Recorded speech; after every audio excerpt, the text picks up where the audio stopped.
May mga pagkakataong ang pag-ibig ay hindi dumarating bilang yakap, kundi bilang bakanting upuan.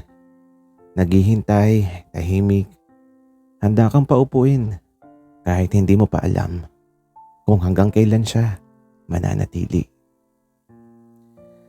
Ako si Kim at naniniwala akong ang pinakamahalagang bagay sa buhay ay nagsisimula sa mga bagay na mukhang walang saysay tulad ng upuan. Nagsimula ang lahat sa isang maliit na karinderya sa kanto ng opisina. Yung tipong may mantikang sahig, plastic na mesa, at electric fan na parang laging galit sa lahat. Punuan noon, lunch break. Pagod at gutom na ako sa kanin, sa ulam, at sa pahinga mula sa sarili kong isip. May nakita akong isang bakanting upuan sa mesa ng isang lalaki. Matangkad siya, simple lang manamit. May suot na puting t-shirt na parang masyadong malinis para sa lugar na yon. Tahimik siyang kumakain, parang sanay mag-isa. Lumapit ako. Kuya, okay lang ba makiupo? At eto, tumingin siya sa akin, saglit lang. Pero sapat para maramdaman ko na may kung anong kumalabit sa dibdib ko. At ang sabi niya, oo, sige lang. Doon ako umupo sa upuang yun sa tabi niya. Hindi kami nag-usap agad, kumain lang kami, tahimik. Pero hindi awkward. Yung katahimikang parang may sinasabing, hintayin mo lang. Ako ang naunang bumasag. Masarap yung adobo nila, no? Wika ko sabay tawa para kunwari, hindi ako kinakabahan. Ngumiti siya. Yung ngiti na hindi pilit. Yung ngiti parang sanay na maging totoo. Oo. Kaya araw-araw ako nandito eh. Wika niya. Araw-araw? Wika ko naman. Oo, araw-araw. Ikaw ba? Sagot naman niya. Ngayon lang. Wika ko. Mukhang babalik na rin ako bukas. Doon siya tumawa. At doon ko unang narinig yung tawang yun. Malalim, konting paos. Yung tipong gusto mong marinig ulit kahit wala nang joke. Ako si RB. Sabi niya sabay abot ng kamay. At ang sagot ko naman, ako si Kim. Isang simpleng pagpapakilala pero parang may kung anong nag-click. Mula nun naging ritual.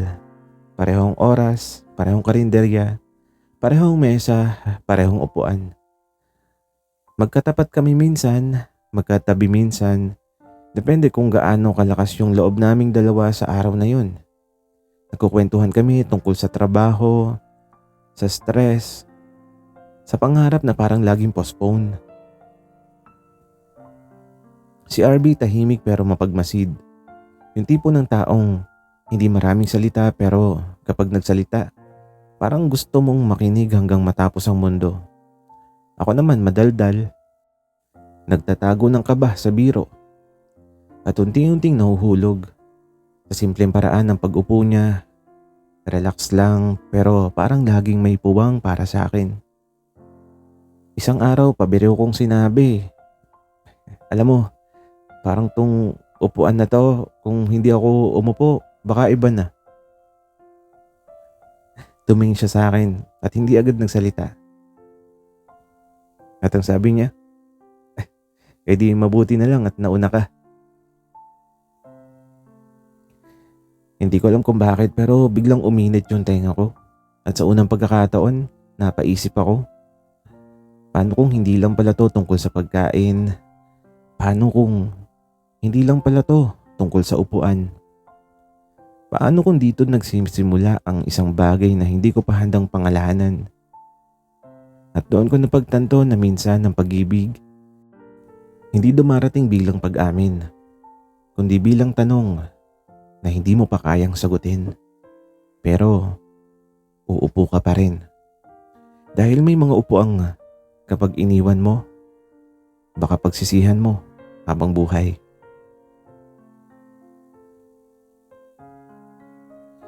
Hindi ko na namalayan kung kailan naging normal ang paghahanap ko sa kanya bago pa man ako umupo. Bago ang kanin, bago ang ulam, si RB muna. Kapag wala pa siya, automatic. Iniiwan kong bakante ang upuan sa tabi ko. Parang may usapan na kami kahit wala namang sinasabi. Isang araw nahuli siya, 5 minutes. Pero sapat para mapansin ko ang sarili kong sumisilip sa pinto kada segundo. Sorry, sabi niya agad pagdating. Hinihingal at may hawak pang bag.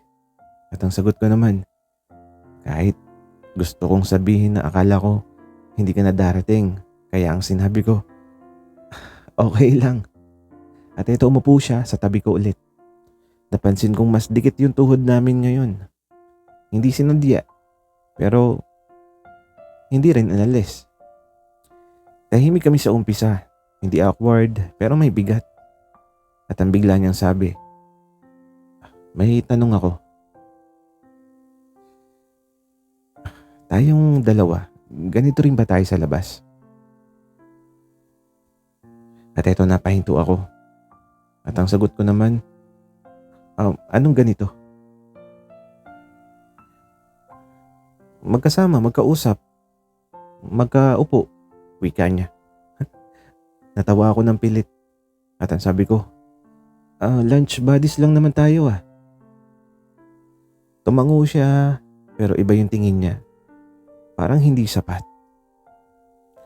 Parang kulang yung sagot ko. Kaya ang sabi niya, akala ko lang, baka pwede. Ha? Pwede ang alin? Wika ko naman. At ito tumingin siya sa mesa sa pagitan ng mga plato namin. Sa pagitan ng mga kamay na halos magkadikit. Baka pwede kang maupo sa buhay ko kahit hindi oras ng lunch. At ayun na nga. Hindi ako nakasagot agad. Hindi dahil ayaw ko, kundi dahil natakot ako. Kung gaano ko kagustong sabihin ng oo. RB, hindi kita kilala ng lubos. At etong ngumiti lang siya. At ang sabi niya, hindi rin naman ako umuupo agad sa upuan ng iba eh. Pero sa'yo, parang tama. Nang mga sandaling yun, napakalakas ng tibok ng puso ko. Nakakainis, nakakatuwa, nakakatakot. At ang tanong ko, hindi ba delikado yan? At ang sagot naman niya, mas delikado ang umalis. Tahimik ulit kami pero ngayon may ibang klaseng ingay. Yung mga hindi sinasabi pero nararamdaman.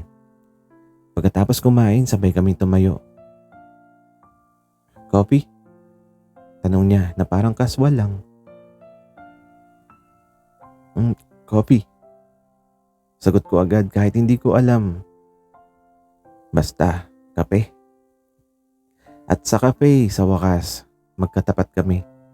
Mas malinaw ang mukha niya. Mas kita ko ang mga mata niyang parang laging may iniisip. Single ka? Diretsong tanong ko. Oo, matagal na. Sagot naman niya. Bakit? Wika ko. Walang gustong manatili eh. Wika niya. At ito, napatahimik ako. Ikaw? Tanong niya sa akin. Single din. Kasi natatakot akong paupuin yung maling tao eh. At ito ngumiti siya at ang sabi niya, paano mo malalaman kung mali kung hindi mo pa uupuin? At ito hindi ko na napigilan yung tawa ko at ang sabi ko, grabe ka, lahat may metaphor. At ang sagot naman niya, kasalanan mo to eh. Upuan yung pinili mong title ng buhay natin. At ang nasa isip ko, buhay natin. Tapos hindi niya binawi. Hindi rin naman ako umangal. Kaya paglabas namin ng cafe, bigla siyang huminto. At ang sabi niya, Kim, kung sakaling may araw na tumayo ako, hihintayin mo ba akong bumalik? At eto, hindi ko alam kung saan galing ang tapang ko pero sinabi ko, hindi ko aalisin ng upuan. At etong ngumiti siya at sa unang pagkakataon, hinawakan niya ang kamay ko. Sandali lang pero sapat para maramdaman ko na may taong hindi kailangang magpaalam para manatili. Hindi lahat ng araw pare-pareho ang bigat ng pagupo.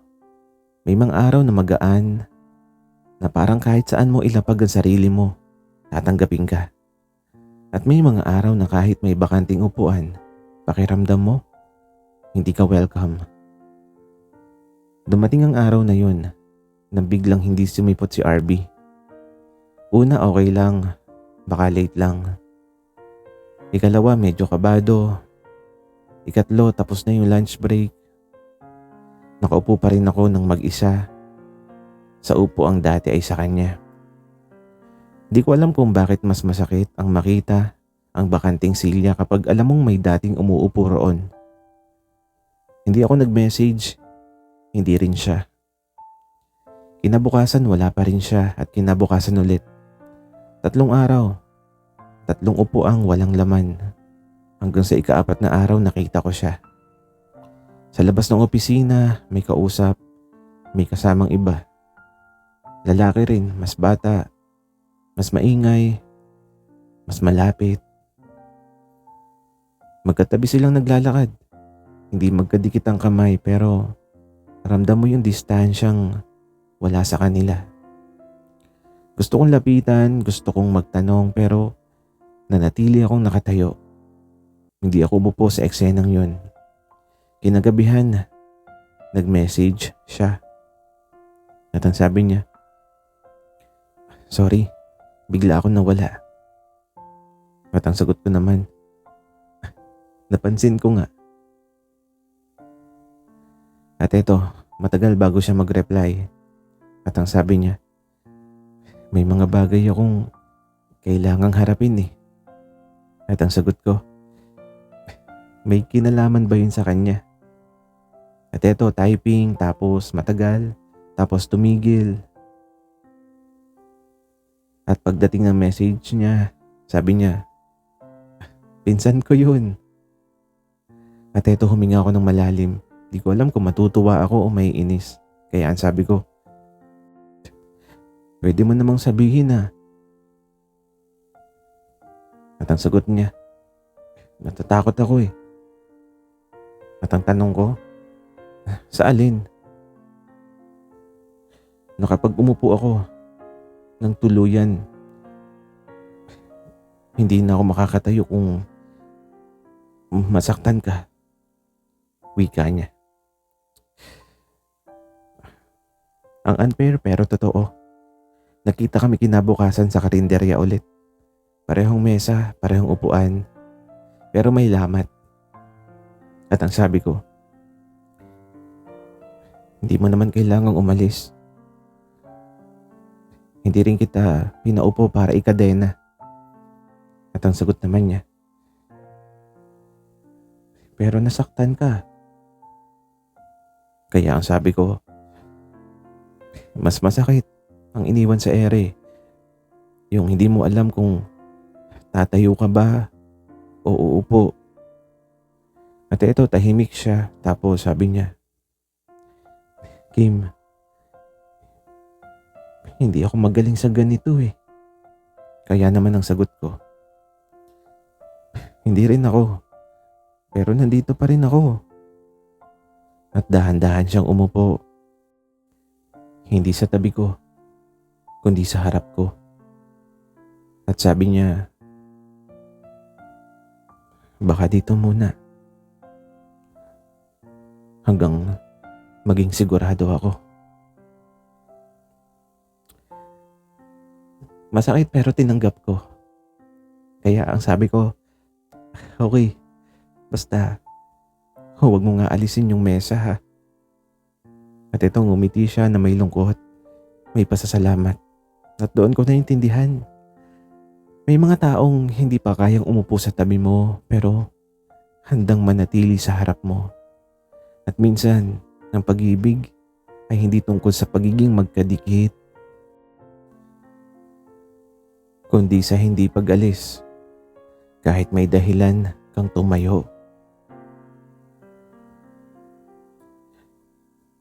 May kakaibang lungkot ang pag-upo sa harapan ng taong gusto mong sanang katabi.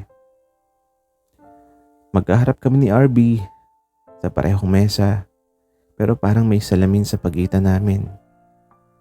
Kita mo siya pero hindi mo mahawakan. Ilang araw din kaming ganito.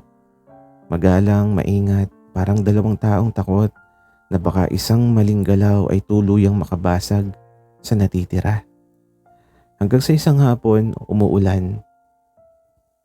Yung ulan na hindi dramatic, walang kulog, walang kidlat, pero sapat para basain hanggang buto. Walang masyadong tao sa karinderya. Kami lang dalawa. At ang sabi ko, pwede ba kitang tanungin? Pwede naman, sagot niya. Hanggang kailan mo balak manatili dyan? Tumingin siya sa upuan niya. Parang doon niya hinanap ang sagot. At ang sabi niya,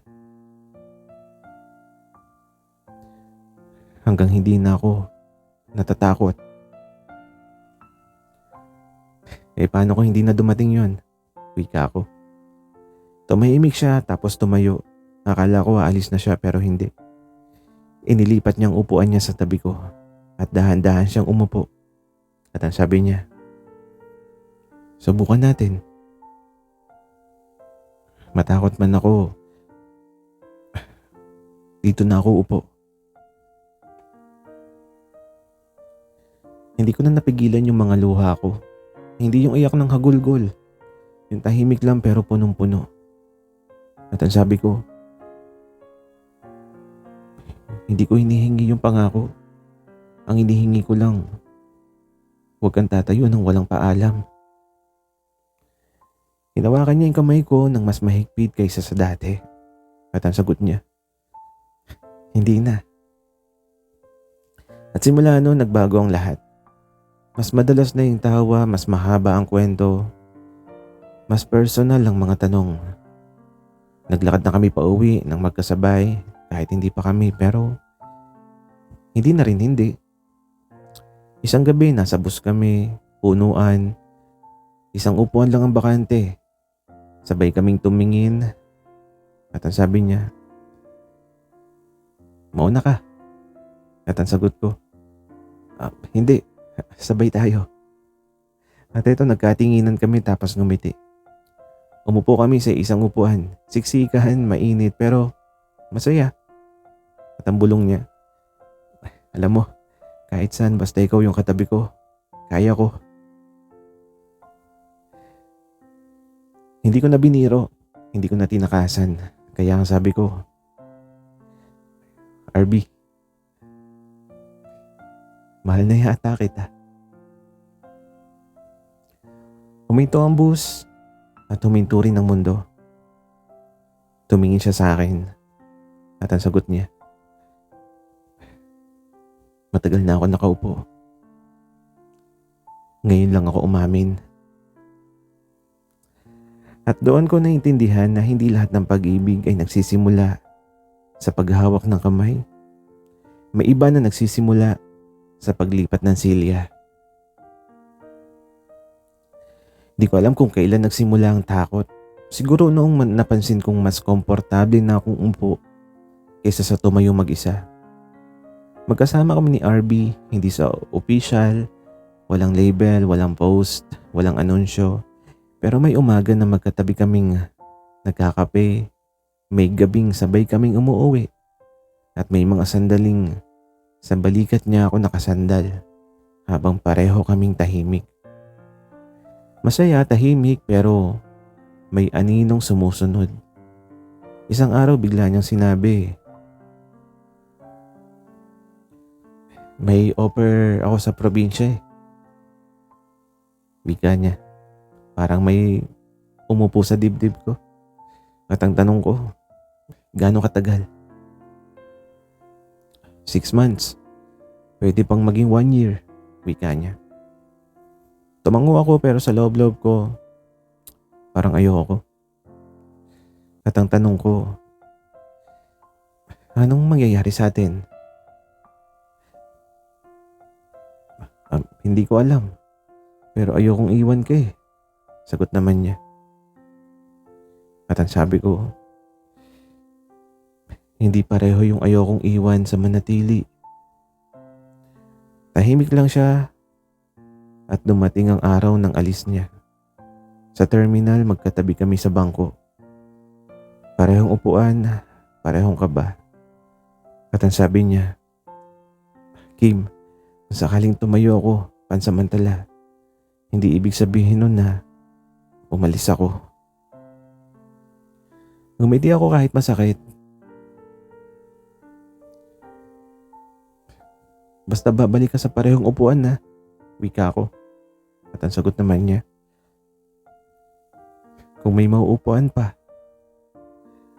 At hinawakan ko ang kamay niya. At ang sabi ko naman, hindi ko aalisin. At eto umalis na yung bus at ako naiwan sa upuang yun. May mga araw na walang good morning, mga gabing walang tawag. May mga araw na okay, may mga gabing gusto kong tumayo at umalis. Hanggang sa isang gabi, may message. Pagod na ako. Gusto na kitang makita. Galing kay RB. Muwi ka na. Sagot ko naman. May inuupuan pa ba ako? Hindi ako nagdalawang isip. At ang sabi ko, palagi. Dumating siya 1 linggo matapos nun. Hindi dahil tapos na yung kontrata, kundi dahil pinili niya. Sa karinderya ulit kami nagkita. Parehong mesa, parehong upuan. At ang sabi niya, hindi ko kayang tumagal kung hindi ikaw yung inuupuan ko. At eto tumawa ako ng may luha. Sabi ko, arte mo. Pero uupo pa rin ako. At eto magkatabi kami, walang ibang bakante. At doon ko naintindihan, hindi nasusukat ang pag-ibig sa hindi pag-alis, kundi sa pagbabalik.